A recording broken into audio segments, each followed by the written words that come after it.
Magpunta ka sa bagsakan ng gulay, isda. Ng gulay, Ibili mo isda. yung 5,000, tapos Pag hindi mo siya napaubos nung umaga, iluto mo siya, lutong ulam sa tanghali. Ayun, galing, Walang no? tapon. So, negosyong walang tapon. So, pag hindi nabili, iluto sa hapon.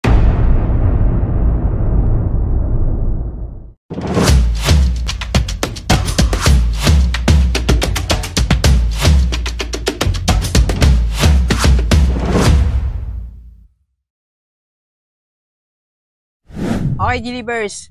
Kung meron ka ngayong 5,000, 1, 2, 3, 4, 5, at isa kang nanay, or dati kang may negosyo, anong gagawin mo dito sa 5,000? At para tulungan tayo, kasama natin of course ang nagbabalik sa ating YouTube channel, Aling Tisay. Kumusta, Aling Tisay? Kumusta naman? Hi, Gilibers. Ayan. Aling Tisay, part 2 to, no? Kung napanood nyo po yung part 1, kailan mo dapat isuko ang sari-sari store, isinuko na muna pansamantala, no?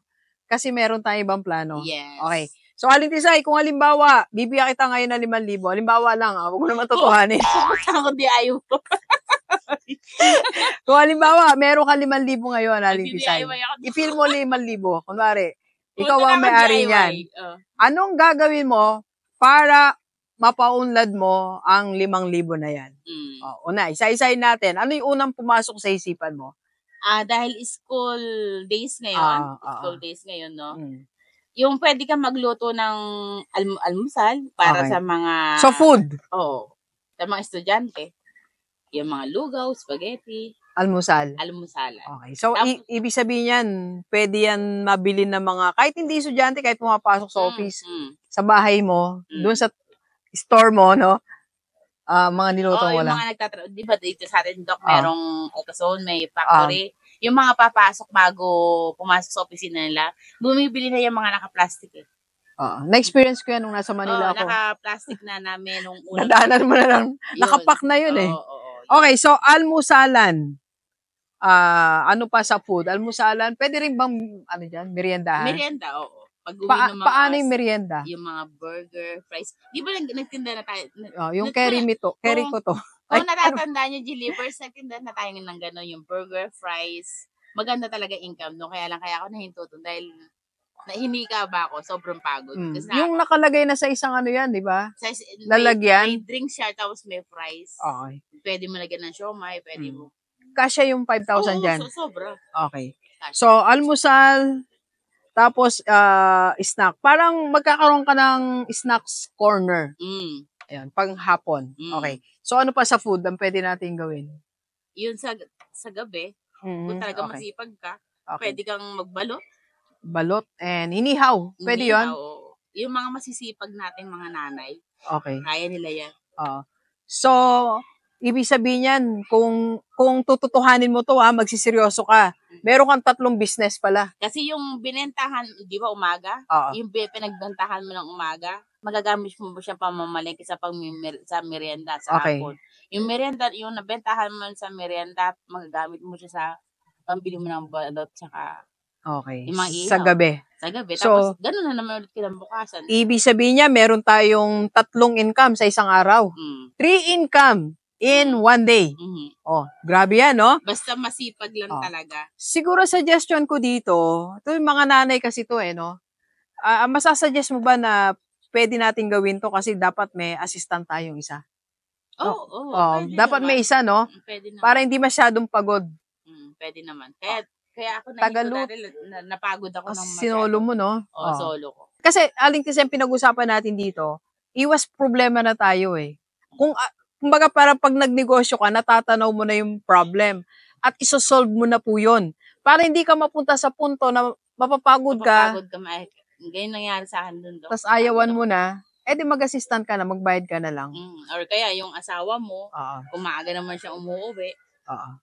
Ayun. So, malaking tulong to. Nagiging productive ang oras natin. Iwas chismis na rin, Aling Tisay. Naging chismosa ka ba? Hindi ko pwedeng iwas yung chismis, Dok. Yung paghahanan ng buhay. Pero, siguro palagay ko, pag ginawa mo to, hindi ka na machichismis, di ba? Habang nagtitinda ka, Dok, nakakachismis ka kasi. Nakakasagap ka, no? Oo, kasi yun yung panghatak mo ng customer mo, yung nakikipagkwentuhan ka sa kanila. Yung as in, akala mo, alam mo na yung galaw ng buhay nila. Siguro kwentuhan lang ang tawag, hindi chismis. Ayan. Masama kasi chismis, no? Kwentuhan. Okay, so punta tayo. Sige, kunin ko na to, Aling Tisay, kasi baka mamaya. Baka ma-DIY. Video lang to, Okay, so, halimbawa, pangalawa, Aling Tisay, pwede yung sinasabi mo nung isang araw na pwede tayong bumili. Bumili ng gamit tapos ibebenta. Bili-benta ang tawag ko dyan eh. Naalala mo, nagpunta kami ng Pure Gold kasi nung nakaraan. Madami doon mga binebenta, mga gamit sa kusina. Sobrang mura. 50% off, 30% off. Possible yun, no? Pwede din yun yung tulad sa atin, mayroong isang pwesto dito na mas mura pa sa Divisoria. So, imbis na yung mga tao pupunta doon, pwede ka doon na lang bumili. Tapos, ibebenta mo sa kanila lang, hindi naman ganun kamahal. Oo. Pwede mong pre-order nga yun eh. Pipicturean mo siya, punta ka doon sa lugar na yun, pipicturean mo siya. Tapos, syempre, may makwento-kwento ka, ipakita mo lang yung mga item. Ipapamind na, no? Oo. Pwede yun. So, ayun, ginagawa na yan. Ginagawa na ng mga online seller yan. So, pwede nating gayahin po yan. So, ano pa, Aling Tisay, yung pwedeng gawin ng 5,000 natin nakikita tayo. So, meron tayong pagkain, tapos, bili-benta, o yung mga pasabay. Pasabay naman, iba siya sa bili-benta, no? I-revive natin yung pasabay, no?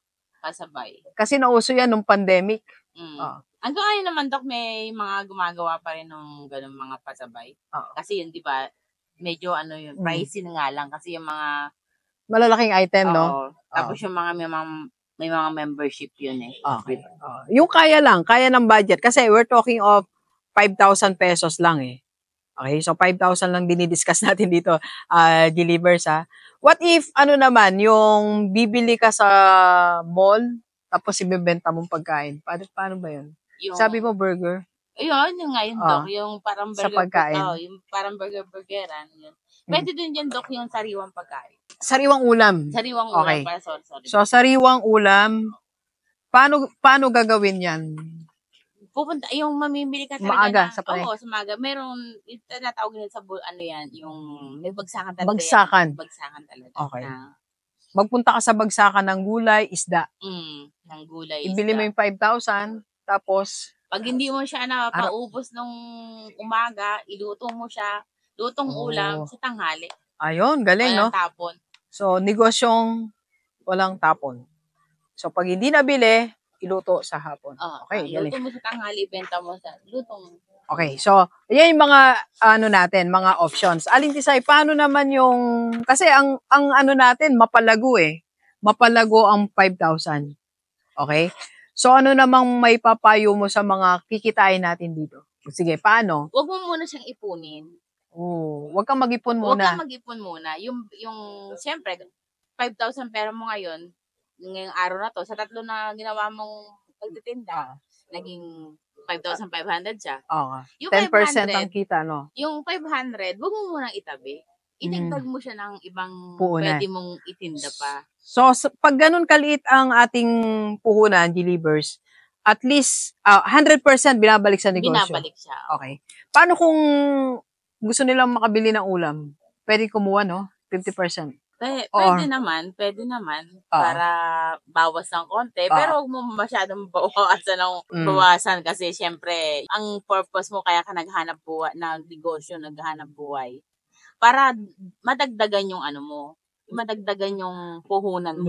Lumago siya, di ba? Kasi yung iba, ginagastos nila yung 500.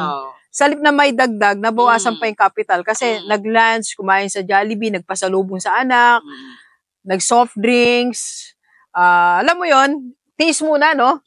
Basta as much as possible, huwag mo munang babawasan yung kinita mo. Hayaan mo munang, lumago mo muna siya ng lumago. Hanggang sa, afford mo na. Okay. Huwag mo nang bawasan ang yung kinita. Saka ka na mamili ng iba pa pag kumikita, when you can afford it. Okay?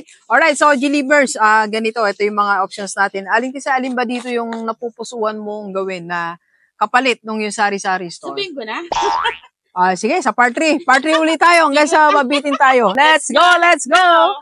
Kape po tayo.